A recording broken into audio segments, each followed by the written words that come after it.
Au nom du Père et du Fils et du Saint-Esprit. Amen.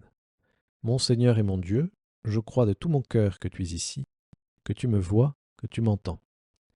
Je t'adore à genoux devant toi, je te demande le pardon de mes péchés et ton aide pour faire de mon mieux ce moment de prière. Marie, ma Mère Immaculée, Saint Joseph et mon ange gardien, intercédez pour moi. Commençons ce moment de prière par une petite devinette. Quel est le point commun entre ces 8 maladies que je vais te d'énumérer? La sténose valvulaire, l'endocardite, la tachycardie paroxystique, la cardiomégalie, la cardiopathie ischémique, l'insuffisance cardiaque ou l'arythmie cardiaque. Alors, ce sont 8 maladies que tous les cardiologues auront facilement repérées, 8 maladies du cœur. Du cœur.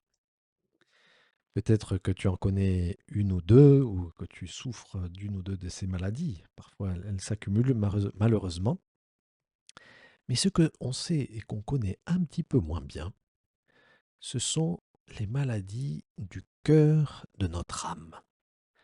Car c'est un gros mal de notre temps qui ne souffre pas tant d'un problème de volonté ou d'un problème d'intelligence, mais d'un problème de cœur. Beaucoup de nos problèmes spirituels, beaucoup de nos problèmes humains proviennent de ce que nous souffrons de maladies cardiaques de notre âme, qui correspondent parfois à ces maladies que je viens de citer. Par exemple, quelle est l'insuffisance cardiaque de l'âme du chrétien? Alors on sait l'insuffisance cardiaque, c'est comme un cœur qui peine à fournir toute l'énergie nécessaire à tout le corps. Et peut-être que l'équivalent dans notre âme, c'est la mésestime de soi. À partir du moment où nous ne nous aimons pas nous-mêmes, c'est sûr, nous n'allons pas pouvoir vivre et nous déployer, et notre cœur ne va pas pouvoir nous permettre de vivre la vie spirituelle que le Seigneur veut que nous ayons. La mésestime de nous-mêmes. Quelle grosse maladie qui atteint beaucoup de nos contemporains. Et peut-être que nous-mêmes en sommes des victimes. Et le remède à cette mésestime de soi, c'est d'entendre résonner dans notre cœur ce « Il m'a aimé et s'est livré pour moi ». Cette phrase que dit saint Paul à propos de l'amour de Jésus, à propos de son Seigneur, « Il m'a aimé et s'est livré pour moi ». Malgré mes défauts, malgré mes persécutions contre les chrétiens, malgré mes grosses erreurs, le Seigneur m'a aimé et s'est livré pour moi. Et donc, en sachant cela, nous savons que nous valons tout le sang du Christ, que nous sommes des enfants de Dieu et qu'il n'y a aucune raison de nous sous-estimer ou de ne pas nous aimer nous-mêmes. C'est un devoir que nous avons d'avoir une saine fierté, un bon orgueil, on pourrait dire, de nous savoir enfants de Dieu. Je suis enfant de Dieu, enfant du roi, enfant du plus puissant, du Créateur du ciel et de la terre. Et cela me remplit, Seigneur, d'une grande estime de moi-même, puisque je suis un fruit de Dieu, un fruit de la pensée divine. Une deuxième maladie du cœur, c'est un problème d'irrigation du cœur lui-même, la cardiopathie ischémique.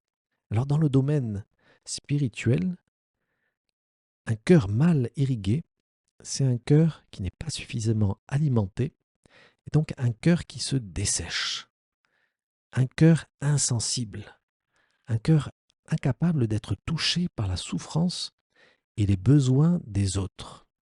Alors ça, c'est une grosse maladie aussi de notre âme. Nous sommes durs, la dureté de cœur, l'insensibilité qui nous guette. Pour ne plus souffrir, parfois, ça part d'une bonne intention, nous nous fabriquons une carapace et nous finissons par ne plus voir la souffrance des autres, la souffrance de nos amis.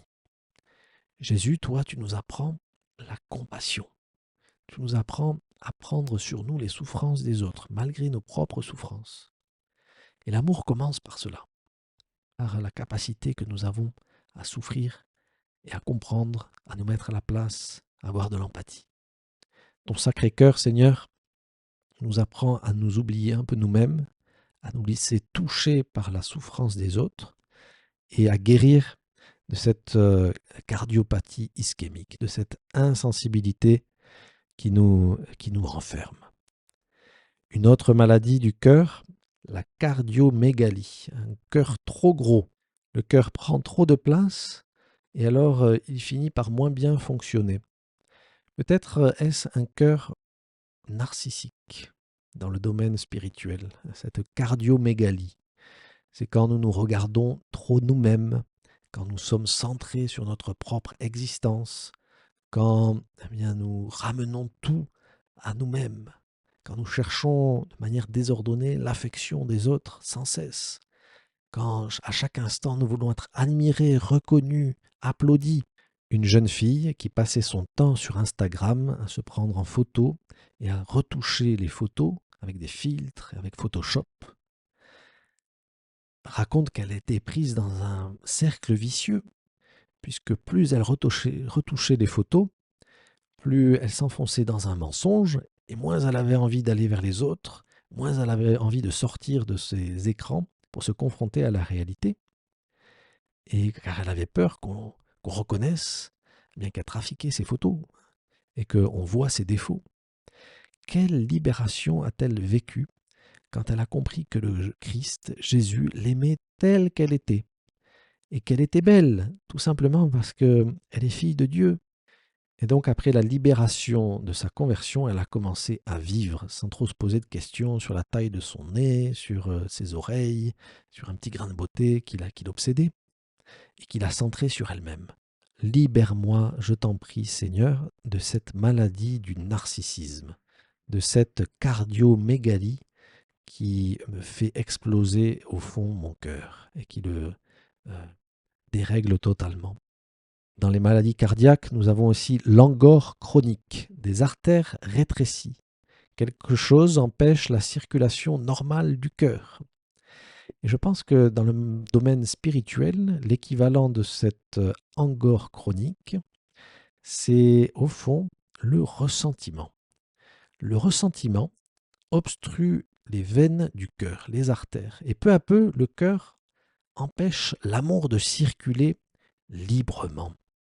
Le ressentiment, dit un évêque d'Espagne, Monseigneur Munilla, qui m'a inspiré une bonne partie de cette méditation, le ressentiment, c'est comme se harceler soi-même.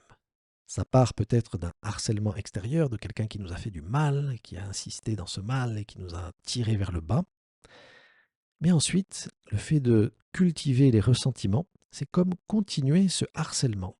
Et c'est l'infliger à soi-même et se morfondre dans cela. Comment me libérer, Seigneur, de ces ressentiments qui m'empêchent de m'aimer moi-même et d'aimer les autres? Eh bien, je vais me tourner, Seigneur, vers ton cœur sacré. C'est le cœur de Jésus qui va me permettre d'aimer comme si je n'avais jamais été blessé. Non pas parce que la blessure n'a jamais existé, mais parce que ton amour est plus fort. Et que l'amour dont je suis capable, grâce à toi, est plus fort que mes blessures, plus fort que mon passé. Une autre maladie du cœur, l'endocardite. Qu'est-ce que l'endocardite? C'est une infection à l'intérieur du cœur. Et je me disais que dans le domaine spirituel, l'équivalent de l'endocardite, c'est l'impureté. L'impureté, c'est quand nous laissons entrer dans notre cœur des choses qui vont l'infecter. Un regard, un désir désordonné, un désir de posséder, ou le simple fait de laisser la concupiscence prendre toute la place. Alors, eh bien, il y a quelque chose qui s'infecte à l'intérieur de notre âme. Jésus, donne-moi un cœur pur, qui m'apprend à ne pas voir que des corps, mais à voir des personnes, qui m'apprend à ne pas vouloir posséder, mais qui m'apprend à me donner moi-même, qui m'apprend à voir l'image et la ressemblance de Dieu dans les belles âmes et les belles personnes qui m'entourent. La sixième maladie cardiaque, la sténose valvulaire. C'est une valve qui est trop fermée et qui empêche le sang de circuler. Dans le domaine spirituel, on pourrait dire que c'est la méfiance qui ferme le cœur à Dieu et aux autres. Quand je me méfie des autres, quand je n'ai pas cette bienveillance, alors la défiance s'installe et je m'empêche moi-même d'aimer et d'être aimé. En nous tournant vers ton sacré cœur, Seigneur, en voyant tout l'amour dont tu nous témoignes, nous comprenons qu'en te faisant confiance, en plaçant notre confiance en toi, nous ne serons jamais déçus et nous guérirons de cette fermeture, de cette occlusion valvulaire et notre cœur ressuscitera. Septième et avant-dernière maladie cardiaque, la tachycardie paroxystique ou la maladie de Bouveret. Le cœur s'emballe soudainement. Et dans le domaine spirituel, c'est peut-être quand nous nous agitons et nous nous inquiétons pour beaucoup de choses, comme Marthe dans le foyer de Béthanie. Alors le cœur s'emballe et nous nous laissons attraper par l'activisme et nous perdons la paix et la joie.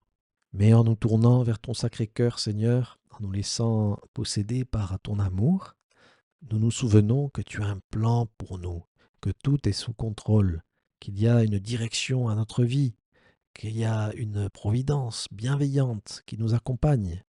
Et alors cela nous fait récupérer la paix, la joie, cela nous fait récupérer un rythme cardiaque stable. Huitième et dernière maladie cardiaque, l'arythmie. Quand le cœur est complètement perdu, il bat sans logique et bat beaucoup quand il faut battre peu et bat peu quand il faut battre beaucoup. Dans le domaine spirituel, c'est quand nous sommes perdus, que nous oublions que nous avons une vocation et que nous finissons par nous construire nous-mêmes sans aucune orientation vers Dieu notre Créateur.